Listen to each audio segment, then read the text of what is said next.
you feel about EVs? I think they're fun. You think I don't think they're fun, eh? I don't really. I think EVs as commuters are great. I think in South Africa you definitely need a second car. My recent experience with EVs has not been great. What's that? Just like your life has to be set up around your EV. I think if you buy an EV, you need to have solar, you need to have a home charger installed, and you need to almost have like a work charger installed and then a second car. Because you need to always be charging that thing. Apparently, like if you go to a dealership, they'll tell you like, you need the ABCs, which is always be charging. But there's not a lot of that in the media, so that's our fault. And there's not a lot of that in the marketing. But I get why they don't want to make it seem like you're buying an unfinished product or whatever. I've had an experience very recently in Germany, and you can find out all about that on cars.coza. But it was with the VW Buzz, the ID Buzz, which was awesome. But I've already mentioned it in a previous podcast, so maybe I shouldn't go on too much about it. But we got the car, 80% range and no charge card. And we had planned to go, let's say, there, but we ended up only going there. And the technology is sound, and the car is 10 out of 10, amazing car. But you need to embrace the EV lifestyle. It's about going, okay, need the wall. I do think you absolutely need the wall box. That is your bare minimum. Solar is great. Having a charging place at work is fine.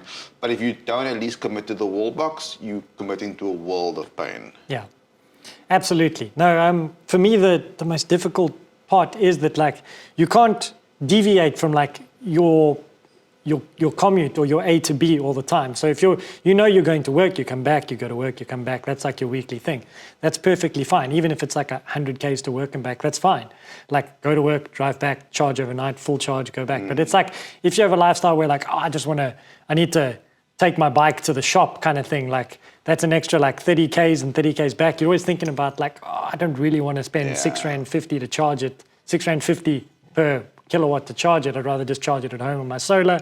And then overnight you're like, I'm draining my battery, I'm not actually using my solar. So like there's a whole lot of, if you scrounge around for pennies, sometimes like I maybe do over the top, it can be, you try to reduce that cost beyond what's actually viable. Maybe that's just me. But besides that, like there's no like go away in your EV on the weekend. Like you don't get to go to like the Cedarburg, or you can't go to the Grubhub, or you can't go. Like that's what your second car is for. For a South African. Yeah. It's never happened, but I like to believe that 2 o'clock on a Sunday afternoon, I want to go to my wife and be like, let's just go to Hermanos. Let's just go. Let's go get a coffee. And then I'll be like, no, we're actually not going anywhere. I've got no charge in the car. And I think that kind of kills that kind of spirit. But I do have a story. I recently had the BMW XM. Love it or hate it, I really enjoyed it. But I've never had to do in a car what I've just done, which was I got to the point where I was driving in electric mode most of the time, and the battery was almost depleted. But my fuel tank was almost full. So I put it in maximum M Sport mode, the gnarliest engine-only mode. And I just drove it out for like 2 days, and I got to quarter tank. But now the battery had charged back to half. So now I had an EV again, and I drove that down. And I delivered that car with exactly a quarter fuel and a quarter battery. And I felt quite proud about that. And also, the first half of my test was quite boring, but the second half was amazing.